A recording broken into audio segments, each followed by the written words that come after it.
Pastor, durante a adolescência e em algumas fases da vida adulta, consumi pornografia. Já me arrependi e parei com essa prática, mas ainda me sinto perseguido e acusado. Sinto que Satanás usa essa situação para me acusar e oprimir. Como enfrentar essa situação? Existe uma questão espiritual e química, né? Já foi comprovado isso cientificamente que o uso de pornografia ele traz alterações ao seu cérebro, que traz a consequência do vício. É muito parecido com droga. E o seu cérebro ele pede um estímulo maior, né? Então é uma luta, de fato. Principalmente gente que passou muito tempo rendido à pornografia. Então esse é o aspecto científico e há um aspecto espiritual. Nós, como cristãos, vamos cair, vamos cometer pecados. Mas nós não podemos nos conformar com os nossos pecados. Antes, recorrer a Cristo Jesus e pedir graça a Ele. O ensino geral das Escrituras é que a luta contra a carne, ela nunca se dá a partir do nosso braço, do nosso poder. Então, muitas tentativas no passado, né, foram feitas em relação ao domínio da sexualidade por meio do próprio punho, né? Um exemplo é que um dos pais da igreja, chamado Orígenes, ele se castrou. Né? Essa é uma forma de você lidar com a sua inclinação sexual pecaminosa a partir da sua própria força. Mas acho que o segredo para vencer isso não está, eu vou explicar isso, né? Não está em lutar. Opa, se não está em lutar, está em se render não à carne, mas a Cristo. John Piper tem uma frase bem interessante, ele diz: quando nós estamos satisfeitos em Deus, nós não somos tentados a nos banquetear com aquilo que o mundo oferece. Então o segredo para vencer a pornografia é ser cheio do Espírito, é se alimentar da palavra, é se alimentar daquilo que Deus oferece, é estar satisfeito em Cristo Jesus. Se você estiver satisfeito em Cristo Jesus, você não buscará outro prazer. Não é? E uma dica, tem um livro muito bom que é Purificando o Coração da Idolatria Sexual.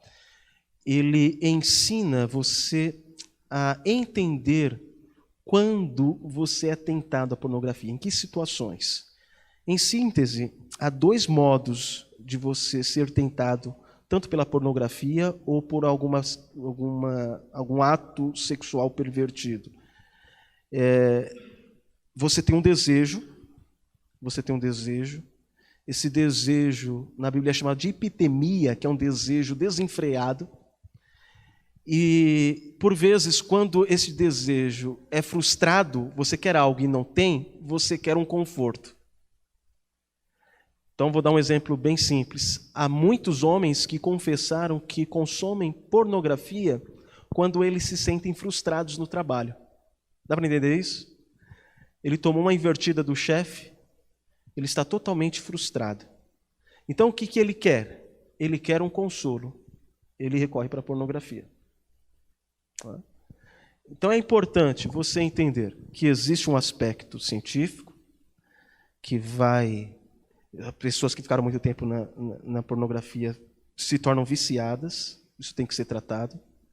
Há esse aspecto espiritual da luta, quando o indivíduo luta a partir de si mesmo, isso vai trazer mais frustração, a pessoa tem que buscar Deus e se sentir satisfeito nele. E entender quais momentos em que você é tentado à pornografia.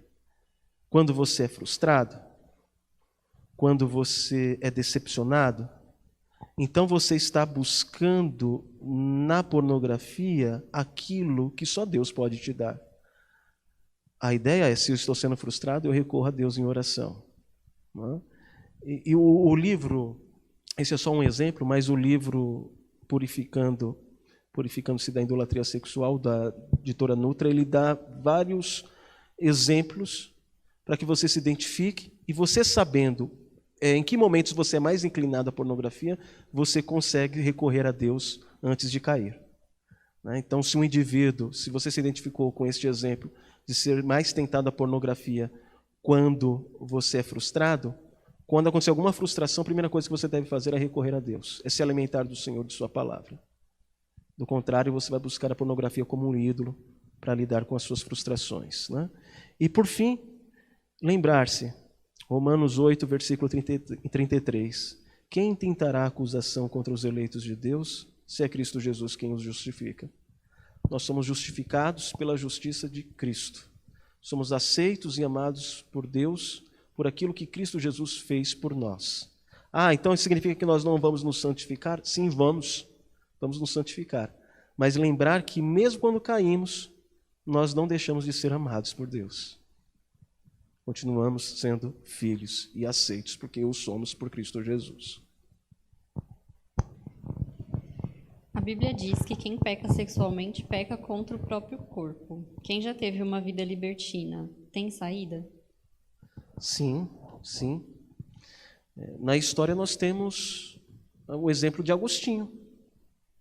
Agostinho foi considerado um imoral, uma pessoa rendida a todo tipo de promiscuidade. Se converteu. E há uma fala que cabe a nós aqui.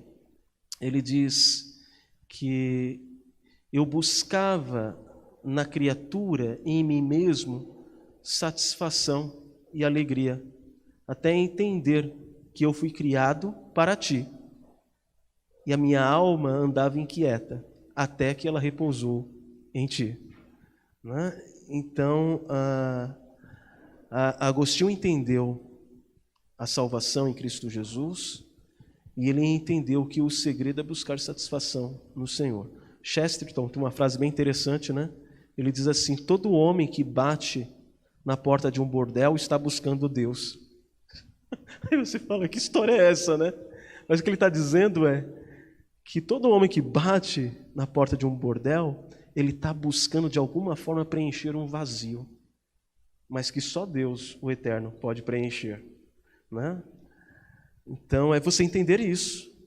A sua promiscuidade do passado era um anseio da sua alma por aquilo que só Deus pode te dar. Então, cabe nós agora aceitarmos o perdão que Ele nos oferece em Cristo Jesus e nos satisfazermos nele.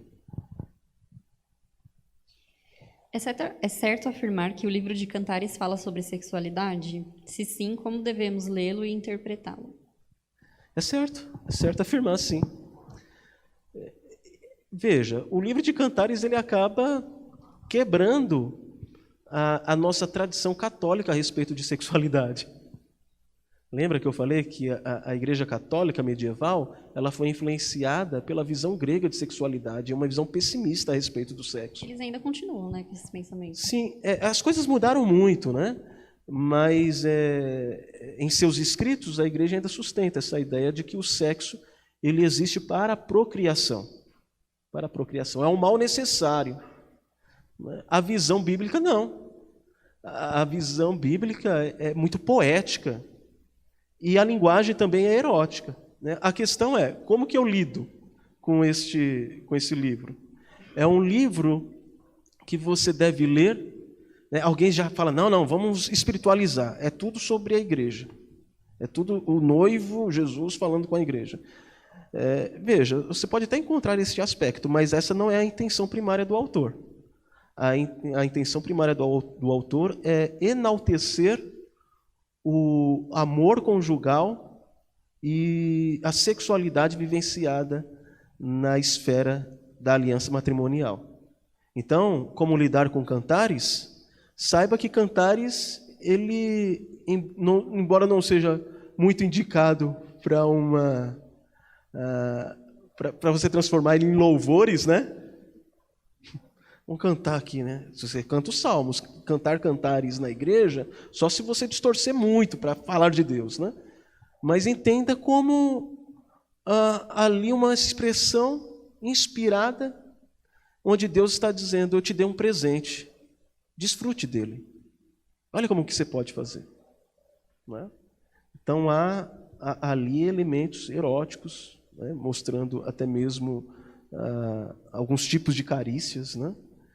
e que deve ser um fator motivador para o desenvolvimento de uma sexualidade pura, casta, dentro da aliança do matrimônio, né? Conversar sobre sexo com as crianças. A partir de quantos anos elas têm que ter claro a luz da Bíblia? Uhum. Veja, isso daí primeiro, é responsabilidade dos pais. E cabe aos pais perceberem em que momento as crianças já podem ser ensinadas. Isso pode variar de idade para idade, né? E eles serem sinceros, mostrarem a visão bíblica da sexualidade. Olha, Deus te criou menina, ou, no caso, se for menino, Deus criou o sexo, isso é algo bom, mas que é tão bom e é um presente tão rico que deve ser vivenciado dentro do matrimônio. E nós queremos que você encontre uma pessoa legal, por isso nós vamos te ensinar a escolher, nós vamos te orientar. Se você tiver qualquer dúvida, busque os seus pais, nós vamos conversar sobre isso. Não existe nenhum tipo de assunto que nós vamos ter vergonha de tratar com você. Deixar o espaço aberto, né? Por vezes a criança, ela não busca os pais, os adolescentes não buscam o pai, não porque necessariamente ela tenha vergonha, mas é porque os pais de alguma forma projetou a vergonha deles na criança. Ele já percebeu que se entrar nesse assunto, o pai reage de maneira diferente. Então ele já acaba se sentindo constrangido e não tem esse estímulo de se aproximar, né? Mas sim, cabe aos pais tratar deste assunto. Eu esqueci, só lembro agora do sobrenome, mas tem uma escritora que trabalha muito com essa temática, Barbucci. Esqueci o primeiro nome dela. Ela trabalha para a editora Cultura Cristã e ela desenvolve materiais que auxiliam os pais a trabalharem essa temática com os filhos. Se os contraceptivos são frutos da revolução sexual, fazer uso deles é pecado? Esse é um assunto muito polêmico, né? E existem posições divergentes no meio reformado, né? O meio reformado tem a visão teológica aliancista, que diz: os filhos, eles são bênçãos do Senhor e eles devem existir para promoverem o Evangelho, para expandirem o Evangelho. Não que alguém que use contraceptivo não pode ser aliancista, né? Mas existe uma visão mais radical no sentido de, logo, não pode haver entre o casal um controle de natalidade. Você vai fazendo filho enquanto der e pronto, e vai povoando a terra, né? Essa é uma visão, e talvez eu esteja passando assim de uma maneira que parece não ser muito séria, mas é uma visão séria, né? Eles existem bons fundamentos. Eu, particularmente, até o momento, posso mudar de ideia futuramente, mas até o momento eu não me alinho a eles, não. Eu só faria uma observação. O contraceptivo é pecado? Veja, eu não posso dizer que é pecado só porque ele é fruto da revolução sexual. Não significa que movimentos históricos que desencadearam coisas ruins podem só desencadear coisas ruins e não coisas boas ou coisas úteis, né? A graça comum está aí, né? Então, mas eu diria que se o contraceptivo ele está sendo usado por pessoas que rejeitam filhos e que não querem ter mesmo e não querem ter filhos porque entendem que a vida de um homem e uma mulher é melhor desfrutada sem a presença de filhos e que eles teriam mais dinheiro para gastar com eles mesmos, eu diria que esta pessoa ela está vivenciando, se utilizando de forma errada do contraceptivo e vivenciando uma cosmovisão egocêntrica, não é?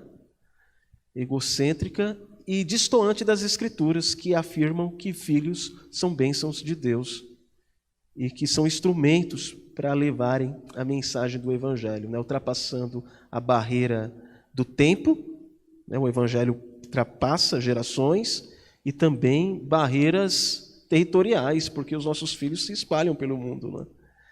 Então, eu diria, embora respeitando essa posição mais radical, mas eu diria que o contraceptivo ele é errado quando ele é utilizado de maneira egocêntrica pelo casal. Agora, se é um controle, envolve um planejamento, né, para ter filhos e etc., eu acho que é válido. O que fazer para não sermos influenciados por esses movimentos e revoluções? Veja, eu tentei simplesmente dizer para vocês que eles existem. Né?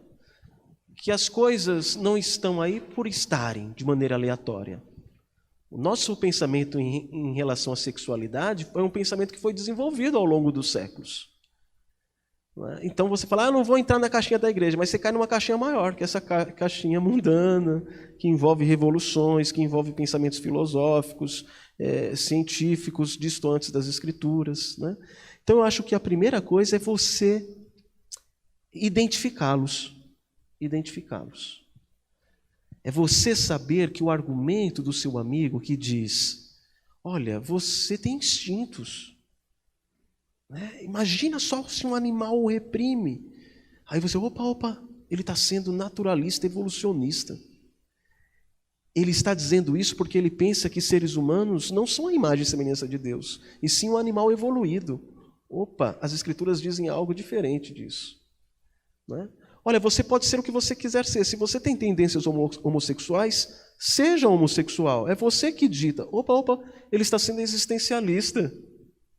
Não, as escrituras dizem para mim que Deus é o autor da criação e por isso ele tem direitos autorais em relação a essa criação a ponto de definir quem eu sou e o que eu devo e como eu devo viver. Então eu me submeto não às estratégias e às falas da serpente, mas àquilo que a palavra de Deus me diz. Né? Então a primeira coisa é você saber identificar os argumentos e encontrar as posições que se opõem a esses pensamentos nas Escrituras, né? Os princípios que se opõem a esses pensamentos nas Escrituras. A igreja deve ditar a moralidade não apenas sexual no mundo? Essa é outra pergunta difícil. Né? E veja, eu entendo que é um erro nós assumirmos uma posição semelhante aos muçulmanos, né, que ditam à força a moralidade advinda do Alcorão. Né? Eu acho que isso é um erro, mas eu entendo que sim, a igreja ela deve influenciar, não se valer das instituições governamentais para isso.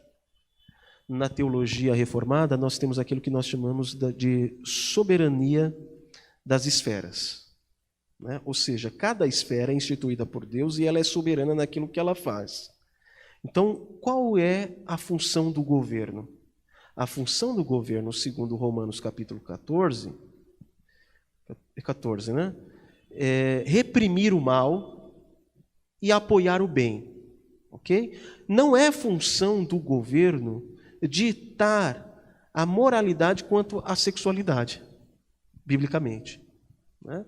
Então, eu, como cristão, não vou me valer do governo para impor a minha moral. Mas, como cristão, eu posso usar a minha influência no ambiente que eu estou inserido, em conversas com meus amigos, e se eu tiver um espaço público e a oportunidade para dizer o que eu penso a respeito, eu vou dizer de acordo com a palavra de Deus, não de acordo com aquilo que eles querem me ouvir. Lógico, com a educação e com o amor. Né? Então eu diria, sim, influencie, mas eu não estou pregando a ideia de você se valer do Estado, um Estado cristão, né, que imponha essa moralidade cristã às pessoas, porque isso não é por força, isso é pelo convencimento. Né? E, acima de tudo, quem convence de fato a pessoa de que a palavra de Deus é verdade é o Espírito, né? Não somos nós. Existe algum livro que possa estudar mais sobre o assunto? Sim. Se você gostaria de estudar numa perspectiva que eu tentei passar, né, que é de entender a cosmovisão, tem esse do Andrew Sandler, que é a cosmovisão sexual cristã. Tem um outro livro que eu não lembro agora, eu acho que é Peter Jones, O Deus do Sexo, da editora Cultura Cristã. Então ele vai fazer uma avaliação uma perspectiva social de como a nossa sociedade se tornou uma sociedade hipersexualizada. Então, esses 2 livros são muito bons. E tem muitos outros livros a respeito de... Por exemplo, tem um livro sobre homossexualidade que é muito bom, que é do Kev DeYoung, é Homossexualidade, é um livro muito bom. Não é? Então, me vem à mente esses 3, e são esses 3 livros que eu sugeriria. O feminismo contribuiu com o avanço da revolução sexual? O feminismo ele é um dos frutos da revolução sexual. Não é? Então, não é que ele contribuiu. Na verdade, a revolução sexual ela contribuiu com o feminismo. E a revolução sexual, ela, na verdade, ela dirigiu o feminismo de alguma forma. Então, o feminismo, naquilo que nós chamamos de primeira onda, ele tinha algumas reivindicações lícitas. Por exemplo, o direito a voto, o direito por salários justos, equivalentes ao homem, caso a mulher estivesse fazendo o mesmo trabalho. Não é? Mas a revolução sexual ela se apropria do feminismo e dá um outro sentido, um sentido direcionado mais à promiscuidade. Né? Então, a partir da revolução sexual, você tem um direcionamento no qual o feminismo começa a pregar, por exemplo, uma vida imoral equivalente à dos homens. Se eles fazem, por que nós não podemos fazer? Quem saiu perdendo nessa proposta foi a própria mulher, que acabou reforçando-se a ideia de que ela é um objeto. O homem já a havia como um objeto sexual e agora ela está querendo fazer a mesma coisa. O homem promíscuo, né, amou a ideia. Né? Então, eu diria isso, que a revolução sexual ela se apropria do movimento feminista e dá uma direção mais promíscua. Ela se torna agora um instrumento de libertação sexual e não um movimento que busca, de fato, os direitos das mulheres. O existencialismo e o relativismo são a mesma coisa? Como o Sproul bem diz, o relativismo ele é filho do existencialismo. Né? O existencialismo ele diz: você pode ser o que você quiser. Isso é relativo. Isso fica a critério do indivíduo. Né? Então, o existencialismo ele está mais ligado à pessoa. O relativismo ele é muito parecido com o existencialismo, mas ele não está ligado apenas à existência. Ele está ligado a outras coisas também. Né? A moral, não é só a existência é relativa. A moral é relativa. Né, posições, existem pessoas que querem até mesmo relativizar a matemática. Né? Então tem estudos que dizem não, 1 mais 1 não necessariamente tem que ser 2. Já há estudos nisso, né? Eles dão vírgula no sem ponto e tal. Então o relativismo, a única diferença seria essa, né? O existencialismo ele está mais ligado à relativização do ser. Né? Já o relativismo ele é uma proposta de relativização de várias áreas do conhecimento, de várias áreas do saber. Né? Beijos calientes é pecado? Sim. Veja, o beijo na boca, o calientes, né? A gente já imagina que seja isso, né? É uma preparação para o sexo. Ora, se você... Eu vou até refazer a minha resposta, né? Depende, se você for solteiro, sim. Não é? Porque esses beijos calientes ele é uma preparação para o sexo. No aconselhamento bíblico, nós trabalhamos com a possibilidade de haver sexo e me desculpem, eu vou ser bem claro agora, a possibilidade de fazer sexo sem penetração. Isso se dá como? Com estímulos. Você está estimulando um desejo no outro que você não pode corresponder de forma lícita. Biblicamente, você está defraudando esta pessoa. Você está iniciando uma atividade sexual. Ela pode não ser consumada, mas você a iniciou. Né? Então, é necessário, sim, tomar cuidado com esses beijos, porque O sexo antes do casamento, ele não começa com uma hora para outra, de uma hora para outra. Um ato repentino, tum. Não. Ele se inicia justamente com as carícias impróprias para um casal que não é casado ainda. Masturbação é errado? Sim, é pecado. Isso com base em Mateus capítulo 5, quando Jesus ele aplica o espírito da lei. Ele diz que o adultério ele não se dá apenas na prática, mas o adultério ele se dá quando há cobiça, quando o homem cobiça uma mulher em sua mente. Agora observe o que eu estou dizendo. Masturbação é pecado. Fornicação e adultério, que é o ato consumado, também são pecados, mas não significa que eles são pecados no mesmo nível. O ato ele tem um peso maior, mas isso não deve, por exemplo, nos estimular à prática do pecado da masturbação. É pecado também. Pecado também. Então, a pergunta é se é pecado, né? Então, é pecado. É isso. Não temos mais perguntas. Uhum.